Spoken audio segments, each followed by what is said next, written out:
आज हम आपको भगवान शंकर की बड़ी ही अद्भुत कहानी सुनाने जा रहे हैं।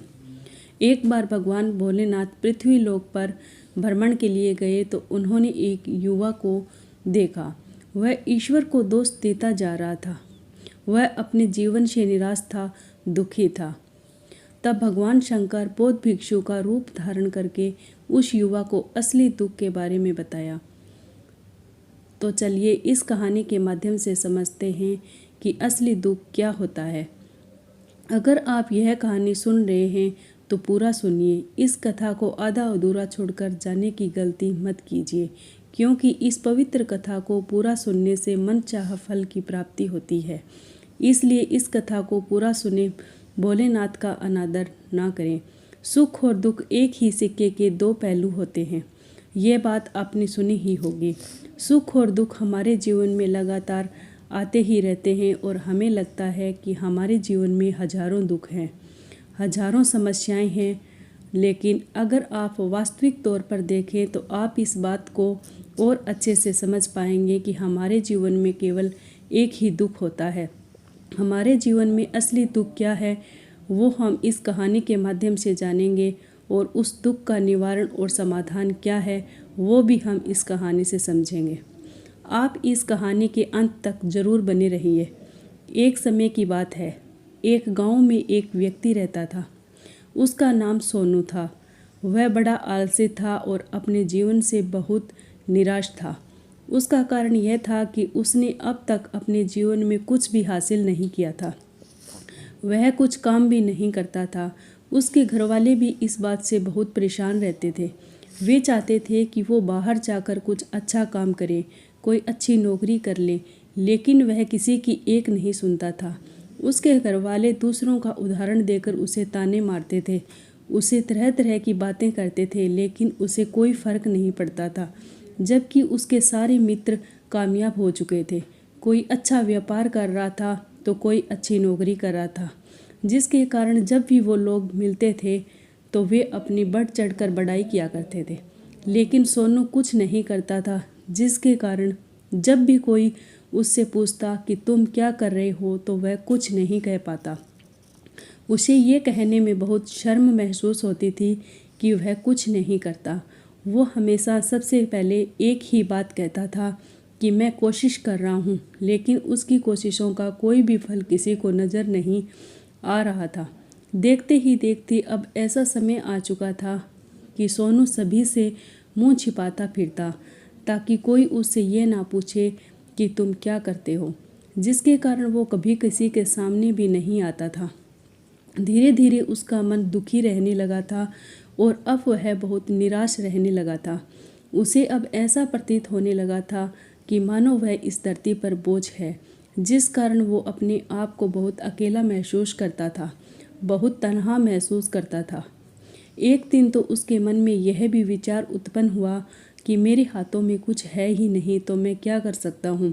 यही सब सोचकर वह अपने भाग्य को खूब कोसता और अकेले बैठकर वह रोता रहता और भगवान को ही दोष देता रहता था। एक दिन छुपता छुपाता वह घर से निकलकर कहीं जा रहा था।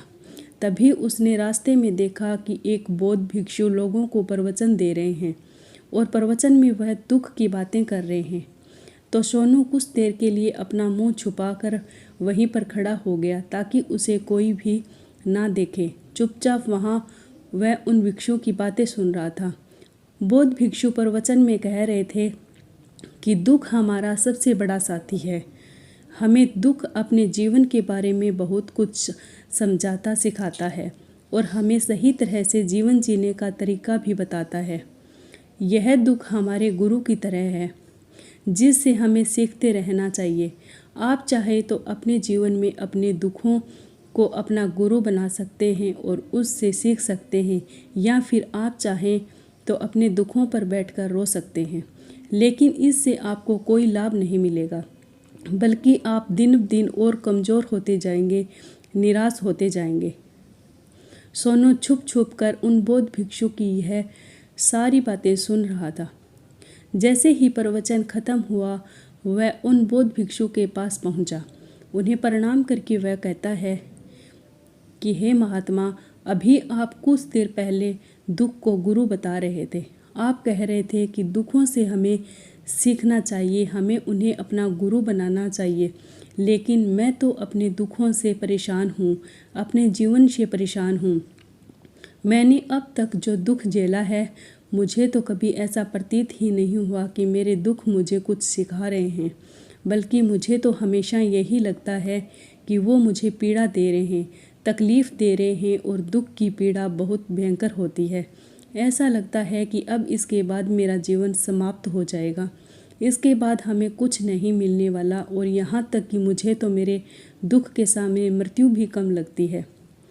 जब लोग ताने मारते हैं, जब लोग ये कहते हैं कि तुम क्या कर रहे हो, तब मन को बहुत ठेस पहुँचती है और उन्हें मैं उनसे कुछ नहीं कह पाता। सोनू की ये सारी बातें सुनकर बौद्ध भिक्षुक सोनू से कहते हैं कि बेटा, तुम्हें क्या दुख है और तुम दुख के बारे में ऐसी बातें क्यों कर रहे हो। सोनू ने अपने ऊपर बीती हुई सारी बातें उन बौद्ध भिक्षु को बता दी और कहने लगा कि हे महात्मा, क्या आपके पास मेरे दुख का कोई समाधान है। सोनू की यह बात सुनकर वो बौद्ध भिक्षु मुस्कुराने लगे और सोनू से कहते हैं कि बेटा, जब तुम्हारे जीवन में कोई असली दुख आए तब तुम मेरे पास आना, तब मैं उसका समाधान तुम्हें अवश्य बताऊंगा। उन बौद्ध भिक्षु की यह बात सुनकर सोनू थोड़ा सा अचरज में पड़ गया। उसे यह समझ नहीं आ रहा था कि क्या उसने अब तक जो दुख झेला है वह असली दुख नहीं है। उसने जो अब तक पीड़ा सही है, जो ताने सहे हैं, जो तकलीफ़ें उठाई है, क्या वह असली दुख नहीं है। आगे वह मन ही मन अपने आप से कहता है कि जब मुझे मेरे अपने नहीं समझ पाए तो ये बौद्ध भिक्षु मुझे क्या समझेंगे। इतना सोचकर वह वहाँ से चला गया। सोनू सभी लोगों के ताने सुन सुनकर बहुत थक चुका था। वो बहुत निराश हो चुका था, जिसके कारण उसने निर्णय लिया कि वह अब कुछ करके दिखाएगा। उसने अपने पिता से थोड़ा सा रुपया लिया और उस रुपया से उसने एक व्यापार शुरू किया। उसके पिता बहुत खुश थे कि कम से कम मेरा बेटा कुछ करने का प्रयास तो कर रहा है। लेकिन उसे व्यापार में कोई सफलता नहीं मिली, जिसके कारण वो बहुत ही निराश हो चुका था। उसे यह समझ नहीं आ रहा था कि वह क्या करे, किस तरह से अपने व्यापार को आगे बढ़ाए। तभी उसके पिता ने उसे कहा कि बेटा, कोई बात नहीं, इस तरह से प्रयास करते रहो, आज नहीं तो कल सफलता अवश्य मिलेगी। सोनू ने अपने पिता की बात मानी और अपने व्यापार में और भी कड़ी मेहनत करने लगा। धीरे धीरे उसे सफलता मिलने लगी और फिर उसकी रफ्तार पकड़ ली। देखते ही देखते केवल 3 सालों के अंदर वह एक बहुत बड़ा व्यापारी बन गया। अब उसके पास धन दौलत की कोई कमी नहीं थी। लोग जो उसे पहले नापसंद करते थे, अब उसे पसंद करते थे, उसकी चिंता करते थे, उसके कार्यों की सराहना करते थे। उसके माता पिता भी अब अपने बेटे से बहुत खुश थे और उसकी सफलता से वे अत्यंत प्रसन्न थे। धीरे धीरे सोनू के मित्रों की संख्या लगातार बढ़ती जा रही थी। सोनू के कुछ मित्रों ने उसे यह भी सलाह दी कि उसे अपना व्यापार और तेज़ी से बढ़ाना चाहिए, उसे और भी फैलाना चाहिए। सोनू को एक दोस्त ने सलाह दी कि जब तुम आज केवल इस नगर के सबसे बड़े व्यापारी हो, तब तुम इतना खुश हो, तुम्हारे साथ इतने सारे लोग हैं, वहीं पर तुम सोचो कि जब तुम इस राज्य के सबसे बड़े व्यापारी बन जाओगे, तब तुम्हारे यहाँ पर लोगों की भीड़ लग जाएगी। लोग तुमसे मिलने के लिए समय निकालेंगे।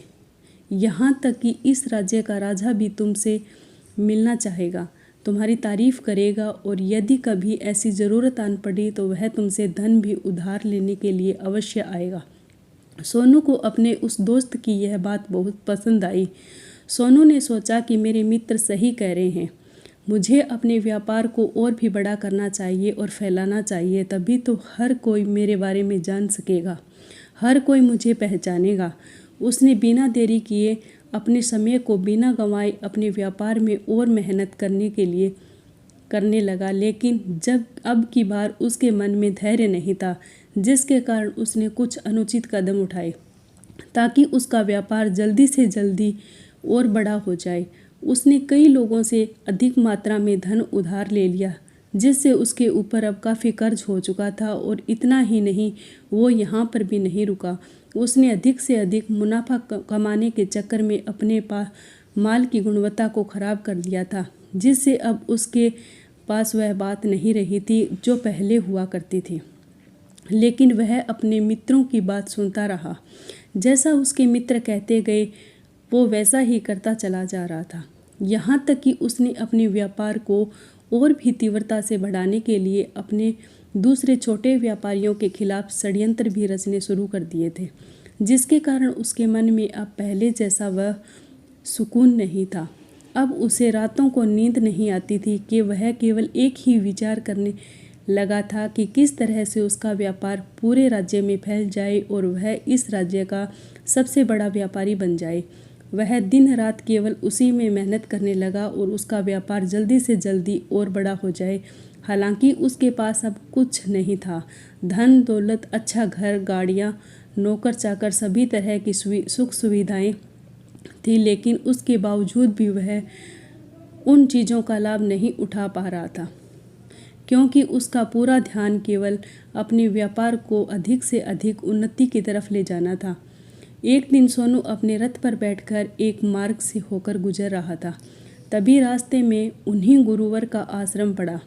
यह देखकर वह उन बौद्ध भिक्षु के पास गया और बौद्ध भिक्षु से कहने लगा कि हे महात्मा, आपने कहा था कि जब मेरे जीवन में कोई असली दुख आए तब मैं आपके पास आऊं, तो इस कारण मैं आपके यहाँ पर आया हूँ।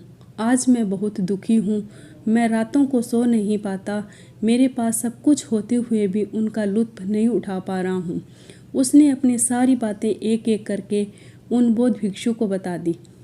तभी वह बौद्ध भिक्षु सोनू से कहते हैं कि बेटा, जब तुम पहली बार आए थे तब भी तुम बहुत दुखी थे, लेकिन तब तुमने अपने दुख से क्या सीखा था? इसके जवाब में सोनू और बौद्ध भिक्षु से कहता है कि हे महात्मा, जब मैं अपने जीवन में कुछ नहीं कर पा रहा था तब मैंने अपने दुखों से यह सीखा था कि केवल सोचने मात्र से कुछ नहीं होगा, उसके लिए हमें कुछ करना भी पड़ेगा। और केवल कोई कर्म करना ही हमें सफल नहीं बनाता, बल्कि उस कर्म को उसके अंजाम तक पहुंचाना हमें सफल बनाता है।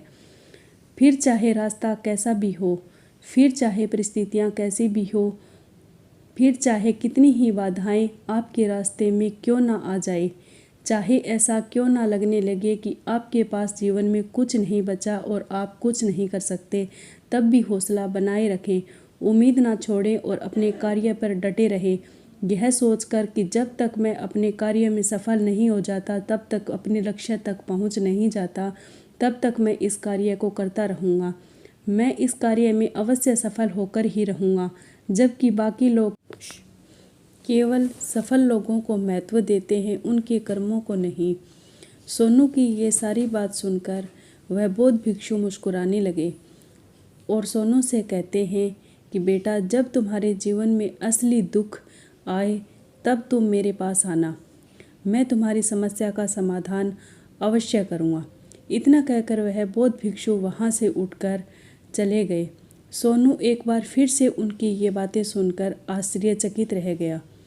तो उसे अब यह समझ नहीं आ रहा था कि उसने जो दुख देखा है, उसने जो तकलीफ़ अब तक सहा है, क्या वह असली दुख नहीं है? उसके मन में अब एक सवाल उत्पन्न होने लगा कि असली दुख क्या है और इसकी पहचान क्या है? मुझे कैसे पता चलेगा कि इस समय मैं असली दुख में हूँ या नहीं? लेकिन उसने भिक्षु से कुछ नहीं कहा। जब वह ये सब सोच रहा था तभी वह बौद्ध भिक्षु सोनू के पास एक बड़ा सा घड़ा लेकर पहुंच जाते हैं। उस घड़े के अंदर सोने के सिक्के थे। उस घड़े को देते हुए वह बौद्ध भिक्षु सोने से कहते हैं कि बेटा, तुम इसे उस पेड़ के नीचे दबा दो, क्योंकि यह मेरे पास किसी काम का नहीं है। जब मुझे इसकी ज़रूरत पड़ेगी तब मैं वहाँ से खोद कर इसे निकाल लूँगा, लेकिन अभी के लिए इसे वहाँ पर मिट्टी के नीचे दबा दो। सोनू से उस बौद्ध भिक्षु की बात मान ली और वो घड़ा उस पेड़ के नीचे दबाकर मिट्टी में दबा दी। इतना कहकर वह गुरुवार को प्रणाम कर वहाँ से वापस अपने घर की ओर लौट जाता है। धीरे धीरे समय बीतता गया समय के साथ साथ सोनू व्यापार में और भी ज़्यादा उन्नति कर चुका था, लेकिन माल की गुणवत्ता अच्छी न होने के कारण अब उसके व्यापार में घाटा होने लगा और धीरे धीरे ऐसा समय आया कि उसका व्यापार पूरी तरह से चौपट हो गया। अब उसके पास कुछ नहीं बचा था, बल्कि उसने जो कर्जे लिए थे वो कर्जे भी अब उसे चुकाने थे। लेकिन यह तो ये सोचकर निश्चित था कि उसने जो कुछ भी कर्जे लिए हैं वो कर्जे उसने अपने मित्रों से लिए हैं, जिसके कारण वह उन्हें लौटाने में थोड़ी देर अवश्य कर सकता था। तो यह सोच ही रहा था कि उसके मित्र बुरे समय पर उसका साथ देंगे, लेकिन सबसे पहले उसके मित्र ही उसे अपना कर्जा वापस लौटाने की मांग करने लगे। तब सोनू को एहसास हुआ कि कोई भी अपना नहीं है। उसने अपने मित्रों से उस कर्ज को लौटाने के लिए थोड़ी सी मोहलत मांगी, लेकिन सोनू के किसी भी मित्र ने कर्ज लौटाने के लिए मोहलत नहीं दी, बल्कि वे लोग उसे जान से मारने की धमकी देने लगे। अपने मित्रों के मुंह से यह सब सुनकर सोनू बहुत ही आश्चर्यचकित रह गया। वह जो कुछ सोच रहा था सब कुछ उल्टा पड़ गया। जिससे व्यापार के चलते उसके उतने मित्र बने थे, इतने शुभचिंतक बने थे, वे सब के सब दूर जाने लगे थे। हर कोई उससे पीछा छुड़ाना चाहता था, कोई भी उसका साथ नहीं देना चाहता था। धीरे धीरे उसकी सारी संपत्ति नीलाम हो गई। अब उसके पास कुछ नहीं बचा था। वह सड़क पर आ चुका था। उसने हार मानकर अपने माता पिता से कहा कि पिताजी मेरी मदद कीजिए, मेरे ऊपर बहुत कर्ज है, मुझे उसे लौटाना है, कृपा करके मुझे थोड़ा सा धन दे दीजिए। इस पर सोनू के पिता ने सोनू से कहा कि बेटा मेरे पास तो ले देकर बस यही एक छोटा सा घर है, और अगर यह मैं तुम्हें दे दूं या इसे बेच दूं तो मैं और तुम्हारी माँ कहाँ रहेंगे। हमें भी दर दर की ठोकरें खानी पड़ेगी, हमें भी सड़कों पर भीख मांगनी पड़ेगी। ले देकर अब हमारे पास केवल यही संपत्ति बची है, इसलिए मैं तुमसे क्षमा मांगता हूँ, मैं तुम्हारी सहायता नहीं कर सकता। अपने माता पिता के मुख से यह सुनकर सोनू चुपचाप वहाँ से चला गया और मन ही मन सोच रहा था कि अब मेरे पास कुछ नहीं बचा, जो था वो सब लुट गया, बर्बाद हो गया। अब मैं जीकर क्या करूँगा। अब मेरे पास केवल एक ही रास्ता है जिससे मैं अपने कर्जदारों से अपना पीछा छुड़ा सकता हूँ। ये सोचता हुआ वह एक ऊंची पहाड़ी की ओर पहुँचा। वह पहाड़ी पर चढ़ता चढ़ता ही जा रहा था कि तभी उसे याद आया कि उन बौद्ध भिक्षुओं ने कहा था कि जब तुम पर असली दुख आए तभी तुम मेरे पास आना, मैं तुम्हारी समस्या का समाधान अवश्य करूँगा। ये सोचकर सोनू के मन में एक बार फिर से उम्मीद की लहर दौड़ पड़ी। सोनू तुरंत दौड़ता हुआ उन बौद्ध भिक्षु के पास पहुंचा और उन्हें प्रणाम करके अपने ऊपर बीती हुई हर एक बात उन्हें बता दी और कहने लगा कि हे महात्मा, आपने कहा था कि जब मेरे ऊपर असली दुख आएगा तब आप उसका समाधान अवश्य करेंगे। अब वह समय आ गया है। तभी वह बौद्ध भिक्षु सोनू की इस बात को सुनकर मुस्कुराने लगे और कहते हैं कि बेटा, कहाँ है असली दुख। जब तुम्हारे जीवन में असली दुख आएगा तो मैं उसका समाधान अवश्य करूँगा। उन बौद्ध भिक्षु के मुख से यह सुनकर सोनू के सब्र का बांध टूट गया और सोनू ने उन बौद्ध भिक्षु से कहा कि हे महात्मा, आखिर असली दुख क्या होता है। क्या मैंने आज तक जो भी दुख झेला है, जो भी तकलीफ़ आज तक मैंने सही है, क्या वह दुख नहीं है? क्या इसे दुख नहीं कह सकते? तभी वो बौद्ध भिक्षु सोनू से कहते हैं कि बेटा, पहले तो मुझे ये बताओ कि तुमने अपने दुख से क्या सीखा। इसका जवाब देते हुए सोनू उन बौद्ध भिक्षु से कहता है कि हे महात्मा, मैंने तो यही सीखा कि जो लोग तुम्हारी तरक्की में तुम्हारे साथ रहते हैं, तुम्हारे साथ जुड़ते हैं, वो लोग तुम्हें अवश्य धोखा देंगे, क्योंकि ऐसे लोग बुरे समय पर तुम्हारा साथ नहीं देने वाले, बल्कि तुम्हारा फ़ायदा उठाने का ही वह प्रयास करेंगे। इसीलिए ऐसे लोगों पर भरोसा ना करें, बल्कि जो लोग तुम्हारी असफलता के समय पर, तुम्हारे बुरे समय पर तुम्हारे साथ खड़े हैं, वही तुम्हारे असली मित्र हैं और वही तुम्हारे साथ रहते हैं। और ऐसे लोग तुम्हें बहुत कम मिलते हैं। जिन्हें भी ऐसे लोग मिलते हैं उन्हें हमेशा उनकी कद्र करनी चाहिए। आगे सोनू उन बौद्ध भिक्षु से कहता है कि जब तुम कोई कार्य कर रहे हो तो उसे पूरी ईमानदारी से करो, धैर्य रखो, लालच ना करो और अपने लक्ष्य तक पहुंचने के लिए किसी से भी कोई षड्यंत्र ना रचो, क्योंकि ऐसा करने से तुम्हारे साथ ही बुरा होगा और तुम ही हमेशा नुकसान में रहोगे। सोनू की ये सारी बातें सुनकर बौद्ध भिक्षु उस पेड़ के पास पहुँचे। उन्होंने गड्ढा खोदा और वह घड़ा निकाला, उसे सोनू के हाथ में थमा दिया जिसमें सोने के सिक्के भरे हुए थे। वह घड़ा सोनू के हाथ में थमाते हुए उन बौद्ध भिक्षु ने कहा कि लो, इसे पकड़ो और जब तुम्हारे जीवन में असली दुख आए तब तुम मेरे पास आना, मैं उसका समाधान अवश्य करूँगा। सोनू अब भी बड़ी अचरज में था। उसे यह समझ नहीं आ रहा था कि आखिर ये असली दुख क्या है, लेकिन उसने अपने हाथ में उस घड़े को देखा जिसके अंदर सोने के सिक्के थे। यह देखकर उसे मन ही मन ये सोचने लगा कि चलो अब तो थोड़ी सी राहत अवश्य हो जाएगी, मैं अपने मित्र का वो कर्ज लौटा सकूँगा और एक नया व्यापार भी फिर से आरंभ करूँगा। फिर उसने उन बौद्ध भिक्षु को प्रणाम किया, उनका धन्यवाद किया और वहाँ से चल पड़ा। सोनू ने उस सोने के सिक्कों से सभी का कर्जा लौटा दिया और अपने लिए एक बार फिर से नया व्यापार शुरू कर दिया। व्यापार छोटा था, लेकिन अब की बार सोनू बहुत खुश था। उसने पूरी ईमानदारी से, मेहनत और लगन के साथ अपने व्यापार पर काम किया और देखते ही देखते एक बार फिर से वह एक बड़ा व्यापारी बन गया। लेकिन अब की बार सोनू बहुत खुश था, क्योंकि इस बार उसने कोई लालच नहीं किया, ना ही किसी के लिए षड्यंत्र रचा, बल्कि उसने पूरी ईमानदारी और मेहनत के साथ अपने व्यापार पर काम किया। लेकिन दोस्तों, जैसे जैसे आप धनी होते गए, जैसे जैसे आप अमीर बनते जाते हैं, आपके मन में एक और डर उत्पन्न होने लगता है कि कहीं आप अपनी दौलत को ना खो दो, जिसके कारण आप दान करना, पुण्य करना शुरू कर देते हैं, लोगों की मदद करते हैं ताकि आपके जीवन में कभी कोई दुख ना आए। लेकिन यह जीवन सुख और दुख का संगम है, जिसके कारण हर किसी को सुख और दुख से गुजरना ही पड़ता है। इसी वजह से एक बार फिर से सोनू के जीवन में एक और दुख उत्पन्न हुआ। अब की बार उसके माता पिता दोनों की मृत्यु हो गई। सोनू अपने माता पिता से बहुत प्रेम करता था, जिसके कारण उसके मन को बहुत ही गहरा आघात पहुंचा।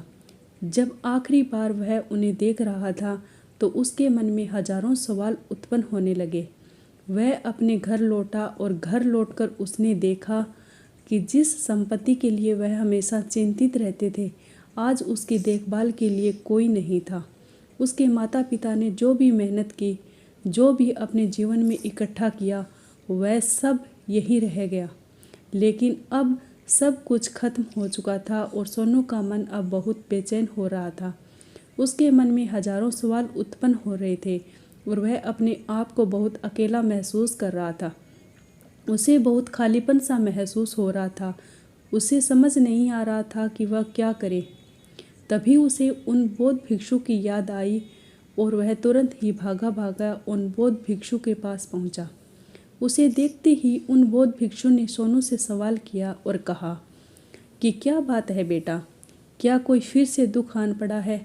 तभी सोनू ने कहा कि नहीं गुरुदेव, अब तो सब ठीक है, लेकिन आज मेरे माता पिता की मृत्यु हो गई और मैं अकेला और खालीपन सा महसूस कर रहा हूँ। मैं बहुत दुखी महसूस कर रहा हूँ। तभी वह बौद्ध भिक्षु की सोनू से कहते हैं कि बेटा, इसमें दुखी होने वाली बात क्या है? यह तो जीवन है, एक दिन तो सभी को जाना है। यहाँ पर कोई भी रहने नहीं आया और ना ही कोई रहेगा। हम सब एक ना एक दिन मृत्यु को प्राप्त हो जाएंगे और मृत्यु कब आएगी ये भी किसी को नहीं पता। हो सकता है कि तुम्हारी मृत्यु कल ही हो जाए या फिर और आज और अभी। यह सुनकर सोनू आश्चर्यचकित रह गया। उसने उन बौद्ध भिक्षु से कहा कि हे महाराज, आप ये क्या कह रहे हो? मैं तो अभी जवान हूँ और मुझे तो अभी अपनी पूरी उम्र जीना है। मैं तो जीना चाहता हूँ, कुछ करना चाहता हूँ, और आप कह रहे हैं कि मैं कभी भी मृत्यु को प्राप्त हो सकता हूँ। इस पर वह बौद्ध भिक्षु सोनू से कहते हैं कि बेटा, इस भ्रम में मत रहना कि मृत्यु केवल बूढ़े लोगों को ही आती है। बूढ़ों को सामने तो उनके जवान बच्चे भी मर जाते हैं। मृत्यु कभी किसी की उम्र देखकर नहीं आती और ना ही किसी को बताकर आती है। उन बौद्ध भिक्षु के पास मुख से ये सारी बातें सुनकर सोनू और भी ज़्यादा बेचैन हो गया और वह चुपचाप वहाँ से चला गया। उसके मन का वो खालीपन अब भी वैसे ही था।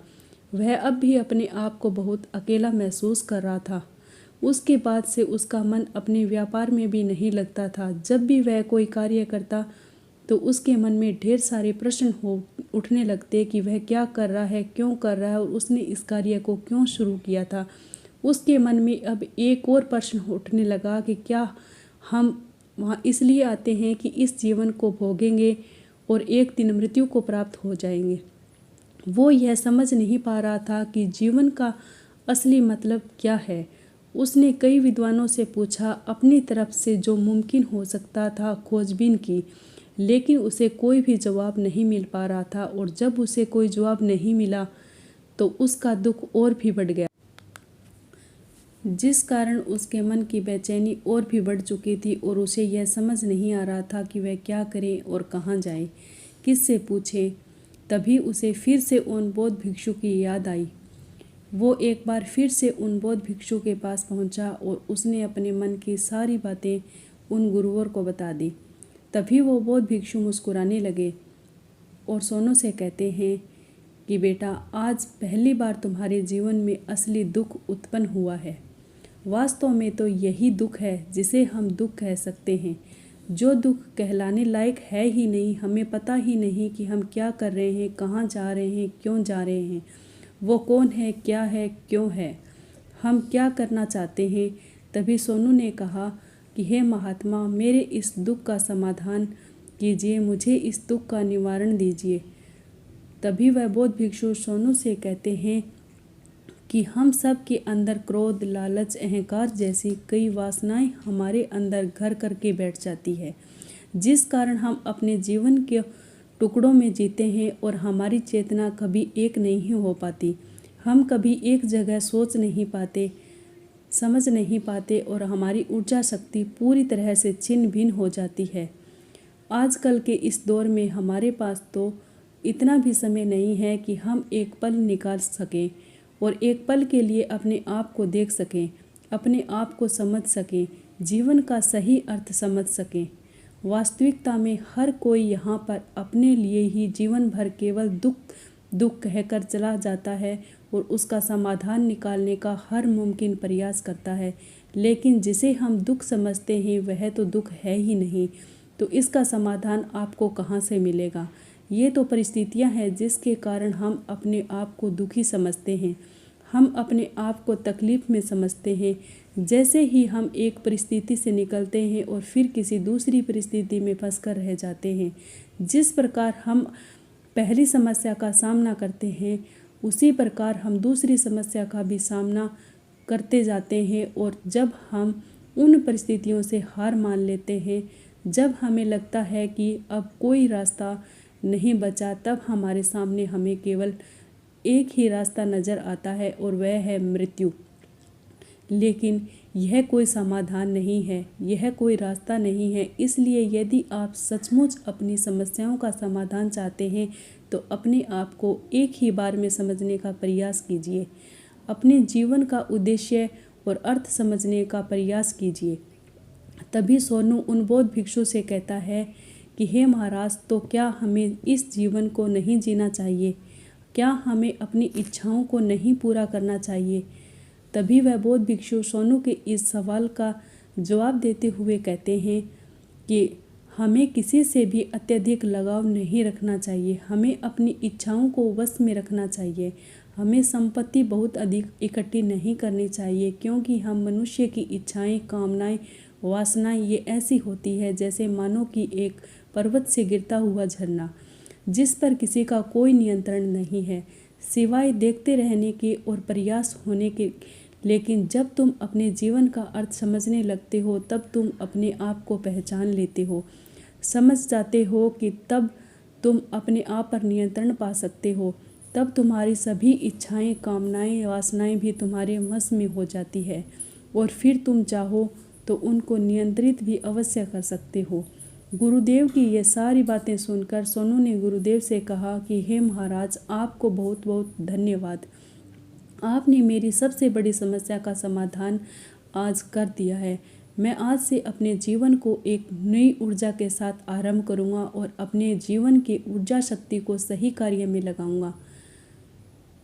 दोस्तों, मानव शरीर में बहुत ही ऊर्जा है, बहुत शक्ति है, पर वह बेकार के कामों में लग जाती है, जिसके कारण हमारा जीवन भी बेकार की चीज़ों में लगा रहता है और हम कभी भी इस पर अपना ध्यान नहीं देते।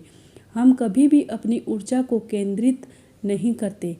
हमने अपने जीवन का वास्तव में क्या अर्थ है, यह हम समझने का प्रयास नहीं करते। हम अपने जीवन में हमेशा अपने आप से, भगवान से सवाल करते रहते हैं कि हमारे जीवन में इतना दुख क्यों है। हम सभी के मन में यह सवाल तो अवश्य ही उठता है और इसका जवाब यह है कि ईश्वर यह चाहता है कि हम अपने जीवन के अंतिम दुख तक पहुंच सकें, उस गहराई तक पहुंच सकें जहां पर हमें यह पता चल सके कि हमने अभी तक अपने आप को नहीं समझा, अपने आप को नहीं पहचाना, अपने जीवन को समझा ही नहीं। मानव शरीर के अंदर तो ऊर्जा है, जो शक्ति है उसके बारे में हम अभी तक नहीं जानते।